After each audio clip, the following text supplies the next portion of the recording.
Hi hello வணக்கம். வாங்க cinema பற்றி பேசலாம். இன்னைக்கு மதியம் அமேசான் பிரேமில் பார்த்த படம் என்ன படம்னா கேங்கர்ஸ். முதல்ல சுந்தர் சி சாருக்கு ஒரு வாழ்த்து சொல்லணும். என்னென்னா, ஒரு இயக்குனர் வந்து ஒரு வருஷம் 2 வருஷம் 5 வருஷம் ஏன் 10 வருஷம் கூட ஃபீல்டில் தாக்கு பிடிச்சிருக்கலாம்.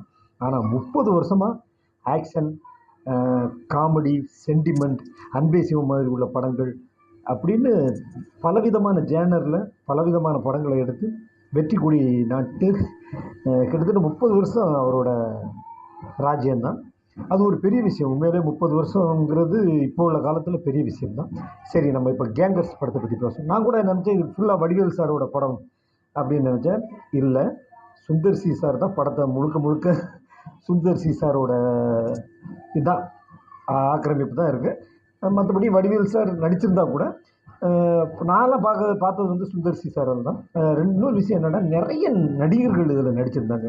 அருள்தாஸ் சார், நிறைய நடிகர்கள். அப்புறம் விச்சு விஸ்வநாத் அண்ணன், நிறைய சின்ன சின்ன கேரக்டர் பண்ண அந்த தீபா கூட நல்லா பண்ணியிருந்தாங்க. தீபா அந்த ஒரு கேரக்டர் வேலைக்காரி மாதிரி ஒரு கேரக்டர் பண்ணியிருப்பாங்க. அதாவது ஒரு குழந்தைக்கு அம்மாவாக நடிச்சிருப்பாங்க. அவங்க நல்லா பண்ணியிருக்காங்க. விச்சு விஸ்வநாத் அண்ணன், அப்புறம் நம்ம வெங்கட் அண்ணன், அப்புறம் மனோ சார், எல்லாருமே நிறைய கதாபாத்திரங்கள் படத்தில் நடிச்சிருக்காங்க.